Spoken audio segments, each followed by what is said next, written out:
નમસ્કાર દર્શક મિત્રો, નવડિયો સાથે આપનું હાર્દિક સ્વાગત છે. આપ જોઈ રહ્યા છો આ HRPC ન્યૂઝનો. હું છું વ્યવસ્થિત ભાવનગર દિનેશ કુમાર પી બાબરિયા ઘેટી.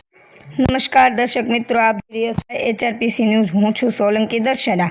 ગુજરાત સૌરાષ્ટ્ર ઝોનના પ્રમુખ શ્રી સુરેશભાઈ ચંદુભાઈ વાઘેલા તથા રાજુભાઈ વાલજીભાઈ વાઘેલા, વિજયભાઈ પરમાર, તાલુકા પ્રમુખ ભાવેશભાઈ મહેશભાઈ વાઘેલા, આચાર્ય હાલ તળાજા જિગ્નેશભાઈ વાઘેલા, શિક્ષક મંત્રી ભાવનગર જિલ્લા હસ્તે, જેમાં મહિલા મોરચાના દેવી પૂજક સેવા સંગઠન ભાવનગર જિલ્લાના પ્રમુખ તરીકે શ્રી જીંતુબેન રમેશભાઈ વાઘેલાની સમાજના આગેવાનો દ્વારા નિમણૂક કરવામાં આવી હતી. ત્યારબાદ ફુલહાર સન્માન કરવામાં આવ્યા હતા. રિપોર્ટર જીતેન્દ્ર સોલંકી, સિહોર. અને કોઈ પણ પ્રશ્ન હોય તો તમે બિંદાસ બેન દીકરીઓને વિનંતી કરું છું કે આવી અને આ જંતુબેનનો તમે કોન્ટેક્ટ કરો અને તમારો અવાજ ઉઠાવો. વિડીયો બનાવે અમે જાહેરમાં કહીએ છીએ કે તમારો કોઈ પણ આ રીતનો વિડીયો બનાવે અમારો નંબરનો કોન્ટેક્ટ કરજો, અને પછી ભલે તમારો હાહરો હોય કે તમારો જેઠ હોય કે તમારો બાપ હોય કે તમારો ધણી હોય, તમારો વિડીયો વાયરલ કરાવ્યો અને અમારો નંબરનો સંપર્ક કરાવજો. એને જેલના હરિયા ગણાવવાની જવાબદારી અમારી.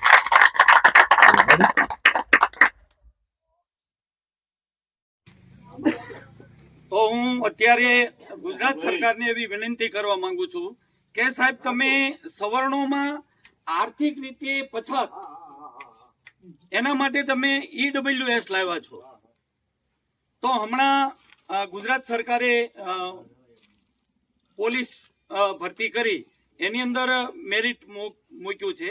તો એ મેરિટમાં EWS ને હું કોઈ સમાજનો વિરોધ નથી કરતો, પણ મારું એ જ કહેવાનું છે કે ભાઈ અમને તમે OBC માં રાખ્યા છે અને આ જે સવર્ણો હતા એમાં તમે EWS લાવ્યા, એટલે કે આર્થિક રીતે નબળા માટે તમે 10% કોટા લાવ્યો છે. તો હું તમને અત્યારે એ રજૂઆત કરવા માંગુ છું કે સાહેબ, અમે આ દેવી પૂજક સમાજમાં ગણ્યા ગઈઠા બાળકો જે ભણે છે અને ભણીને કોલેજ સુધી જાય છે, ત્યારબાદ આવી બધી પરીક્ષાઓ આપે છે. તો અત્યારે OBC માં અમારો સમાવેશ કરીને તમે 109 માર્કે અત્યારે અટક્યું છે, જ્યારે EWS વાળાને તમે 94% એ લોકોને લઈ લેવાના છો. તો મારો સમાજ સાહેબ, તમે ગુજરાતમાં જુઓ કેટલો પછાત છે, હજી છેવાડે જ છે. અને એ છેવાડો આ જે સમાજ છે એ ભણીને અત્યારે આગળ આવે છે. તો ખરેખર મારી રજૂઆત એ છે કે તમે આ સમાજની ST માં સમાવેશ કરો, વિચરતી અને વિમુક્ત જાતિ. તમે ખરેખર તમે એનું આખું તમે સર્વે કરો ને સાહેબ, તો આ દેવી પૂજક સમાજ છે એ સ્થળાંતરિત છે, એક જગ્યાએ સ્થિર નથી સાહેબ. ધંધા માટે, રોજગારી માટે એક જગ્યાએથી બીજી જગ્યાએ જાય છે. તો આ વિચરતી અને વિમુક્ત જાતિ છે એની એમાં આ દેવી પૂજક સમાજનો સમાવેશ થાય. હું ગૃહમંત્રી અને ગુજરાત સરકારના જે મુખ્યમંત્રી છે એને મારી આ રજૂઆત કરું છું કે તમે આમાં થોડુંક ધ્યાન આપો. અસ્તુ. મારું નામ સુરેશભાઈ ચંદુભાઈ વાઘેલા છે. હું દેવી પૂજક સમાજના સૌરાષ્ટ્ર ઝોનના પ્રમુખ છું. અને આજે 31 ઓગસ્ટ અને આજે દેવી પૂજક આઝાદી દિવસ મનાવીએ છીએ. તો ખરેખર સરકારને અમે જાણ કરવા માંગી છે કે અમે આઝાદ થયા છીએ. દેવી પૂજક આઝાદ થયા એવું લાગે છે સાહેબ. તો અમે આજે આઝાદી દિવસ નહીં, ગુલામી દિવસ મનાવીએ છીએ કે અમે હજી આઝાદ નથી થઈ. જે સરકાર દેશ આઝાદ થયો પછી જે અમને ક્રિમિનલ ગુનો દાખલ કરેલો તો એ રદ કરીને જે આ દેશની અંદર સ્વતંત્રતા મળી હોય, તો અમને એવું લાગે છે કે અમને હજી સ્વતંત્ર મળી નથી, અમે આઝાદ થયા નથી. શા માટે અમે આવું બોલ્યું કે અમારા બાળકોના શિક્ષણ બગડે છે, અમારા બાળકોને ખરેખર અમારે ક્યાં સમાવેશ હોવો જોઈએ? અમારા બાળકોનો સમાવેશ ખરેખર OBC માં હોવો જોઈએ સાહેબ. સરકારે જ્યારે દેશ આઝાદ થયો ત્યારે અમને ગોદે લીધા હતા કે નીચો વર્ણ ગરીબ વર્ગને અમે ગોદે લઈને એને સ્પેશિયલ અનામત આપશું. તો અમને અનામત આપવાની બદલે તો અમને હજી અંગ્રેજોની જેમ શેવાડામાં રાખવામાં આવે છે. તો અમે કેમ માની લઈએ કે અમે આઝાદ થયા છીએ?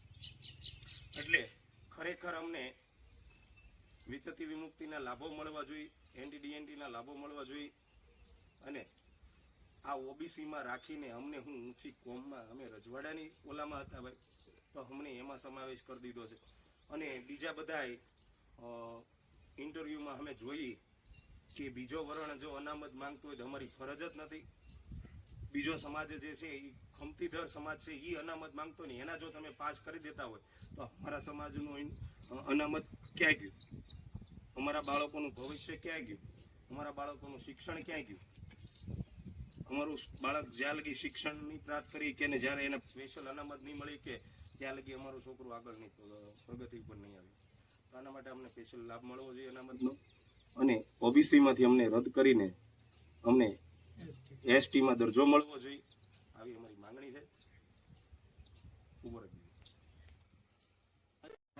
અત્રે અહીંયા ઉપસ્થિત સૌરાષ્ટ્ર ઝોનના પ્રમુખ એવા સુરેશભાઈ ચંદુભાઈ વાઘેલા તેમજ ભાવનગર જિલ્લાના પ્રમુખ રાજુભાઈ વાઘેલા અને અહીં પધારેલ દેવી પૂજક સેવા સંગઠનના તમામ સભ્યો અને માતાઓ, બહેનો અને વડીલો, આજે 31 ઓગસ્ટ દિવસ નિમિત્તે વિચરતી અને વિમુક્ત દિવસની ઉજવણી નિમિત્તે અમે એકત્રિત થયેલા છીએ. સરકારશ્રીને અમારો એક જ અપીલ છે કે દેશ આઝાદ થયો એને 79 વર્ષ થયા, પણ હકીકતમાં અમારો દેશ આઝાદ થયો પણ અમે છે સંપૂર્ણપણે આઝાદી છે અમે અમારામાં નથી જોવા મળતી. સરકારશ્રીને એવો પ્રશ્ન છે કે દેશ આઝાદ થયો પણ અમે હકીકતમાં આઝાદ થયા કે નથી થયા?